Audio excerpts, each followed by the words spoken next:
भाई माँ बाप के लिए फरमाया हुमा जन्नतुका व नारुक, यही तेरी जन्नत है और यही तेरे लिए जहन्नम है।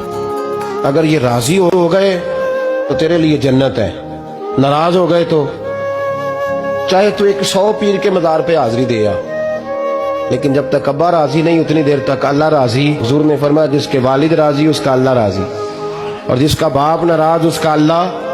हाँ बेशक, अब ये हदीस है ना, तो सारे वली एक तरफ बैठ जाएं, कहें या अल्लाह बख्श दे मुरीद को, लेकिन अगर अब्बा कहे या अल्लाह ना माफ करना, तो अल्लाह उन औलिया की नहीं मानता, वालिद की मानता है।